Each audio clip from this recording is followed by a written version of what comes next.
Good morning children. Kusum ma'am की online class में आपका स्वागत है। प्यारे बच्चों, आज हम 5th क्लास के विषय परिवेश अध्ययन की पुस्तक झरोखा का पाठ 22 खेती तब और अब को अच्छी तरह से समझेंगे और पढ़ेंगे और साथ में दिए हुए सभी प्रश्नों के उत्तर भी लिखकर समझकर याद करेंगे।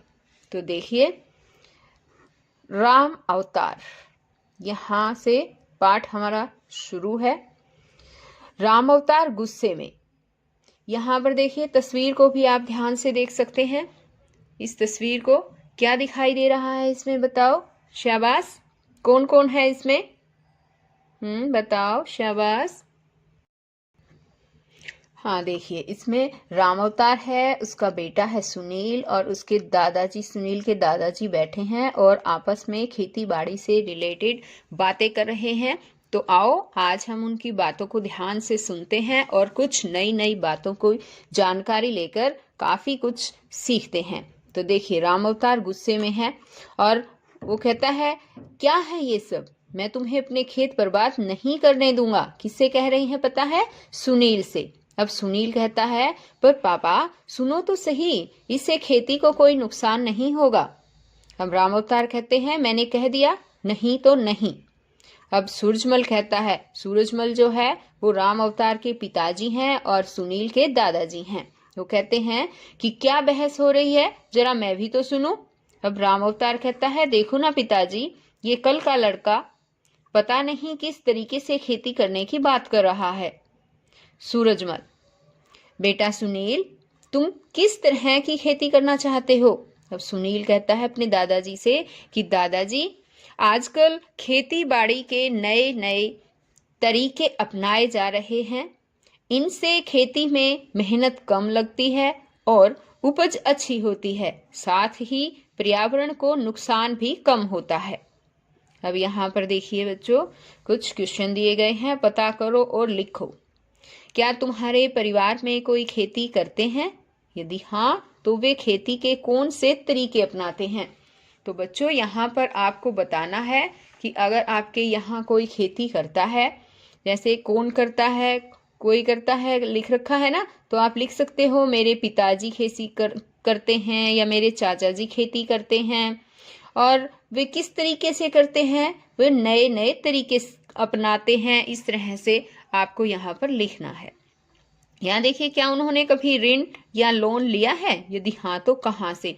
तो आपको यहाँ पर लिखना भी है, अगर उन्होंने लोन लिया है तो आपको लिखना है हाँ। और कहाँ से? केवल बैंक से ही ऋण लेते हैं या इस तरह से जहां से भी उन्होंने ऋण लिया है तो उसको आपको यहाँ पर लिखना है। अब देखिए, पेज है हमारा 177। राम अवतार। अब राम अवतार कहता है, पिताजी, मैं इसे समझा रहा हूं कि हमारे तरीके से ही हमारे खेतों में बहुत अच्छी उपज होती है, तो अलग तरीके अपनाने की क्या जरूरत है? अब सूरजमल कहता है, राम अवतार, उपज तो हमारे समय में भी अच्छी होती थी। उस समय तुमने भी तो नए तरीके से खेती करने की जिद की थी, याद है? तब मैंने तुम्हारी बात मान ली थी। अब राम अवतार कहता है, आपके समय में तो घर का गुजारा मुश्किल से होता था। मैंने अच्छी किस्म के बीज, खाद, सिंचाई के साधनों का प्रयोग करके पैदावार इतनी बढ़ा दी कि आज हमारी जमीन जायदाद पहले से दोगुनी हो गई है। अब देखिए, देखो और लिखो। अब यहाँ पर देखो, नीचे चित्रों के द्वारा परंपरागत खेती से जुड़े कार्यों को क्रमानुसार दर्शाया गया है। इन्हें देखो और इनमें प्रयुक्त उपकरणों की पहचान करके इनके नाम कॉपी में लिखो। तो यहाँ पर देखिए बच्चों, ये बताइए ये कौन सा उपकरण है? शाबाश, इनके नाम लिखने हैं हमें। ये खेतों को जोत रहा है ना, किससे जोत रहा है ये बताइए? शाबाश, ट्रैक्टर से। तो आपको कॉपी में इनको लिखना है कि ये ट्रैक्टर से। आपको अपनी कॉपी में लिख देना है। मैं तो एक बार यहीं पर लिख रही हूँ, ट्रैक्टर। और ये बताइए, ये क्या ले रखा है इसने? खाद डालना, खाद डाल रहा है। ये किससे बताओ? कस्सी से, है ना? तो हम यहाँ पर लिखेंगे कस्सी। आपको यहाँ बुक के अंदर नहीं लिखना है बच्चों, आपको अपनी कॉपी में लिखना है। ये क्या कर रहा है? शाबाश, ये बिजाई कर रहा है, यानी इसमें बीज डाल रहा है। और बीज डालने के लिए इसने क्या लिया है? ये, इसको क्या बोलते हैं पता है? इसको हम बोलते हैं पोरा। और ये बताइए, सिंचाई हो रही है ना, किससे हो रही है सिंचाई? हाँ शाबाश, इंजन से। ये इंजन है ना, इंजन। और बताइए ये क्या है? और इसमें पानी निकल रहा है, क्या लगा रखा है यहाँ पर? ट्यूबवेल, है ना। तो हम यहाँ पर लिख देंगे ट्यूबवेल। ये निराई कर रहा है। किससे करते हैं निराई पता है? ये देखो क्या ले रखा है इसने? खुरपा। तो हम यहाँ पर लिख देंगे खुरपा। ये बताओ, कीटनाशकों का छिड़काव कर रहा है, और इसको क्या बोलते हैं हम? कीट छिड़नाशक का कर रहा है ना, तो ये क्या बोलेंगे हम इसको? शाबाश, छिड़काव पंप बोलेंगे। ये छिड़काव लिखेंगे और साथ में क्या लिखेंगे हम? पंप। ये छिड़काव पंप ले रखा है इसने। ये फसल की कटाई किससे कर रहा है बताओ? दरांती से। इसको हम बोलते हैं दरांती, ऐसे लिखते हैं इसको। आ गया समझ में? अब आगे देखिए, पेज नंबर 178।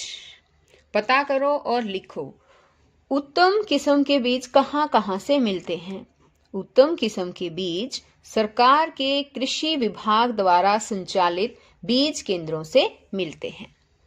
नेक्स्ट क्वेश्चन देखिए, अधिक पैदावार प्राप्त करने के लिए किसान क्या क्या प्रयास करता है?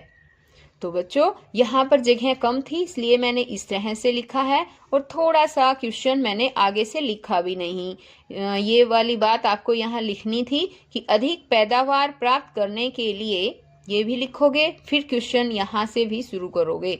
अधिक पैदावार प्राप्त करने के लिए किसान उन्नत किस्म, ये इतना लिखकर, ये इतना, और फिर किसान से शुरू कर देना है। ये किसान उन्नत किस्म के बीजों, अच्छे उर्वरकों, खरपतवार नाशकों, कीटनाशकों और सिंचाई के उत्तम साधनों का प्रयोग करता है। अब यहाँ देखो, अब सुनील कहता है, पापा उत्पादन यानी पैदावार तो बहुत हुआ, पर उर्वरकों और कीटनाशकों के अत्यधिक प्रयोग से उपज दूषित हो गई। अब राम अवतार कहता है, पर उर्वरक और कीटनाशक तो बहुत जरूरी है।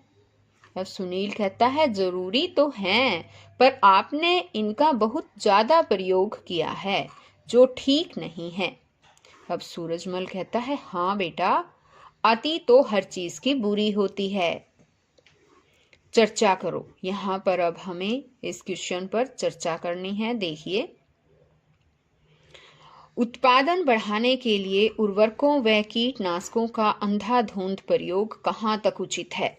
ये हमें बताना है कि उत्पादन को हम बढ़ाने के लिए निरंतर नए नए उर्वरकों और कीटनाशकों का प्रयोग कर रहे हैं, और लगातार बहुत ज्यादा मात्रा में, अधिक मात्रा में करते हैं, तो वो कहाँ तक उचित है? तो देखिए बच्चों, ये चर्चा करने का क्वेश्चन है, लेकिन मैं इसे आपको अच्छी तरह से समझा देती हूँ। आप इसे अपनी कॉपी में भी लिख सकते हैं। इसमें कहा गया है कि उत्पादन बढ़ाने के लिए उर्वरकों व कीटनाशकों का अंधाधुंध प्रयोग कहाँ तक उचित है? तो बच्चों इसका उत्तर होगा, इनका अंधाधुंध प्रयोग बिल्कुल भी उचित नहीं है, बल्कि इससे मिट्टी की उपजाऊ शक्ति वो कम हो जाती है, जमीन भी बंजर हो जा सकती है। अधिक मात्रा में कीटनाशकों के प्रयोग से वे खाद्य पदार्थों के द्वारा हमारे शरीर में भी प्रवेश कर सकते हैं, जिससे हम भयानक बीमारियों के शिकार हो सकते हैं। आ गया समझ में? अब ये देखो, यह भी जानो, फसलों को कीड़ों से बचाने के लिए कीटनाशकों का प्रयोग किया जाता है। खाद्य पदार्थों के जरिए शरीर में पहुंचने वाले कीटनाशक हमारे पेट में जमा हो जाते हैं, जहां से ये धीरे धीरे पूरे शरीर में फैलते हैं। इनसे कैंसर, अल्जाइमर, किडनी संबंधी रोग हो सकते हैं। ये हमारे तंत्रिका तंत्र को भी कमजोर बनाते हैं। अतः कीटनाशकों का प्रयोग सीमित मात्रा में होना चाहिए। आ गया ना समझ में? ये वाला जो क्वेश्चन था, चर्चा की थी, उसका आंसर यहीं से ही मिल गया है हमें। आगे अब सूरजमल कहता है, हमारे समय में तो हल से जुताई और रहट से सिंचाई करते थे, खेत में गोबर की खाद डालते, फसल को कीड़ों से बचाने के लिए नीम की पत्तियों के पानी का या राख का छिड़काव करते थे। आ गया ना बच्चों समझ में आपको? तो देखो, अब आप देख रहे हैं ना, यहाँ पर ये क्या कर रहे हैं, हल से जुताई कर रहे हैं, है ना। ये रहट से, यहाँ पर रहट है, ये रहट होता है, इससे यहाँ सिंचाई की जा रही है। अब ये देखिए, पेज नंबर है हमारा 179। सुनील, दादाजी मैं भी ऐसी ही खेती करना चाहता हूँ जिसमें उर्वरकों व कीटनाशकों का प्रयोग बहुत ही कम हो और हरी व कंपोस्ट खाद का प्रयोग ज्यादा हो। फसल चक्र अपनाकर अच्छी तकनीक से खेती करूंगा। अब यहाँ पर देखो बच्चों, मिलान करो, यहाँ हमें मिलान करना है। ये उर्वरक देखिए, यहाँ उर्वरक का किससे करेंगे बताओ? मिट्टी की उपजाऊ शक्ति बढ़ाना। उर्वरकों का क्या काम होता है? मिट्टी की उपजाऊ शक्ति बढ़ाना। तो इसको हम मिलान करेंगे ऐसे। यह है कंपोस्ट। कंपोस्ट किस लिए डालते हैं बताओ? शाबाश। कंपोस्ट का क्या काम होता है? कंपोस्ट जो है ये भी खाद होती है, ये मिट्टी की गुणवत्ता बढ़ाती है। आगे है फसल चक्र। फसल चक्र क्या करता है? फसल चक्र का क्या मतलब है कि फसल को अदल बदल कर बोना, उसको फसल चक्र बोलते हैं।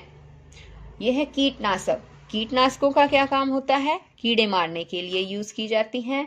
और अच्छी किस्म के बीज वो हम अच्छी पैदावार के लिए करते हैं। तो इस तरह से हमें इनको मिलान करना है और अच्छी तरह से बच्चों आपको ये याद भी करने हैं। अब राम अवतार कहता है, और उत्पादन का क्या होगा सुनील? सुनील कहता है, इस प्रकार की खेती से उत्पादन में वृद्धि के साथ साथ मिट्टी की गुणवत्ता भी बढ़ती है। राम अवतार, वह कैसे? अब सुनील कहता है, मैं बिना जुताई के खेती करूंगा और सिंचाई के आधुनिक तरीकों जैसे ड्रिप, टपक सिंचाई और वाटर स्प्रिंकलर यानी कि जल सेचक सिंचाई का प्रयोग करूंगा। इससे पानी की काफी बचत होगी। अब यहाँ देखो बच्चों, ऐसा करो, एक पिचकारी में पानी भरो और इसका मुंह ऊपर की ओर करके चलाओ। पानी ऊपर कैसे और क्यों जाता है लिखो। तो देखिए, पिचकारी में जब हम पानी डालते हैं और उसका मुंह ऊपर की तरफ करते हैं तो पिचकारी पर दबाव पड़ने से पानी का छिड़काव ऊपर की ओर हो जाता है। अब यह है ड्रिप सिंचाई का मॉडल बनाओ। तो यहाँ पर देखिए, ड्रिप सिंचाई का एक मॉडल बनाया गया है। एक चौकोर ट्रेल लो जिसके किनारे उभरे हुए हों। इसमें थोड़ी मिट्टी बिछाकर 3 क्यारियां बनाओ। देखो जैसे इसमें बना रखी ना, मिट्टी बिछाकर 3 क्यारियां। प्रत्येक क्यारी में थोड़ी थोड़ी दूरी पर पौधे लगाओ। ये देखो पौधे लगा रखे हैं। और प्रत्येक क्यारी के बीच में प्लास्टिक की एक पतली पाइप बिछाओ। इनके ऊपरी सिरों को बंद कर दो। क्यारियों में जहां पौधे हैं वहां पाइप में सुई से छेद कर दो। ये कर रखे हैं ना, ऐसे ही। प्लास्टिक की 2 छोटी टी और एक बैंड लेकर चित्रानुसार जोड़ो। जिस तरह से ये लेकर और जोड़ रखा है, यहाँ से इस तरह से जोड़ना है। और जो ये मुख्य पाइप के सिरे को पानी के स्रोत से जोड़ो। यहाँ देखो टैप से जोड़ रखा है ना, इसी तरह से जोड़ देना है। लो, बन गया ड्रिप सिंचाई का मॉडल। अब सूरजमल बोलता है, लेकिन बिना जुताई के बुआई कैसे होगी?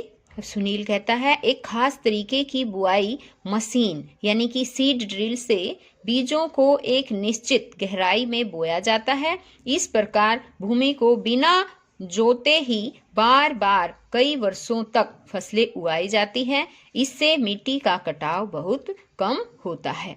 तो देखो बच्चों, आज इस वीडियो में हमने ये जो लेसन पढ़ा है वो यहीं तक। नेक्स्ट जो पेजेस हैं वो मैं आपको अगली वीडियो में समझाऊंगी। तो बच्चों फिर मिलते हैं नेक्स्ट वीडियो में, तब तक के लिए बाय।